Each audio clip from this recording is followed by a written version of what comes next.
माननीय अध्यक्षा महोदय, आज मैं सदन को एक कहानी सुनाना चाहता हूं।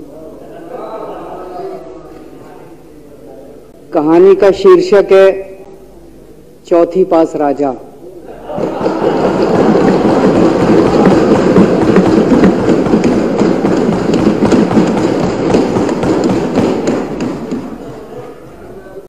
आपने बचपन में राजा रानी की बहुत कहानियां सुनी होंगी।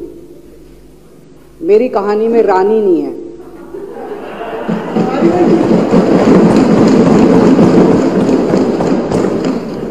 बस राजा है।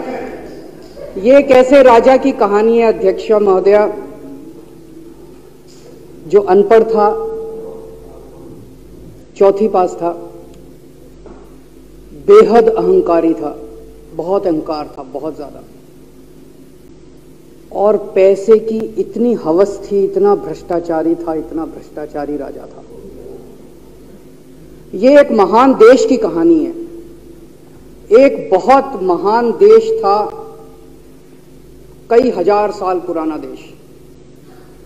उस देश में एक गांव में एक बहुत गरीब परिवार में एक बच्चे का जन्म हुआ। जब बच्चे का जन्म हुआ तो ज्योतिषी ने कहा, गांव में ज्योतिषी होते हैं, आते हैं, वो पत्री बनाते हैं। ज्योतिषी ने कहा, माई तेरा लड़का बड़ा होके बहुत बड़ा सम्राट बनेगा। माई को यकीन नहीं हुआ, मेरा इतने गरीब हूं मैं, कहां से मेरा बेटा सम्राट बनेगा। तो उसने कहा, नहीं, तेरे बेटे के ग्रह बताते हैं तेरा बेटा बहुत बड़ा सम्राट बनेगा।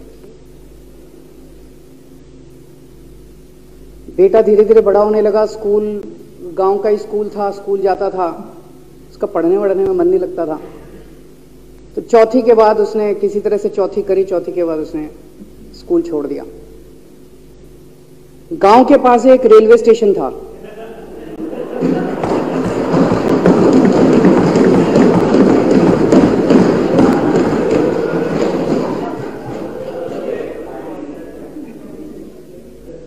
तो घर का खर्चा चलाने के लिए वो लड़का वहां स्टेशन पे चाय बेचता था। लड़के को भाषण देने का बड़ा शौक था।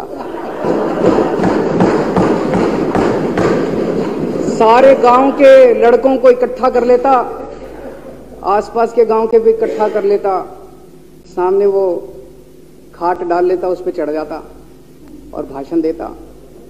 धीरे धीरे आसपास के गांव के लड़के भी इकट्ठे हो गए। जिस भी चीज में भाषण देता, एक बार शुरू हो जाता तो बंद ही नहीं होता।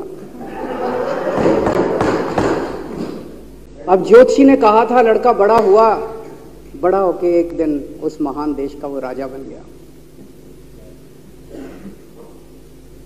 पूरे देश में उसका नाम हो गया चौथी पास राजा। लोग उसको चौथी पास राजा कहते थे। अब उसे आता जाता कुछ था नहीं, पढ़ा लिखा था नहीं। अफसर आते, कुछ कुछ अंग्रेजी में चपर चपर करते, उसको समझ नहीं आता।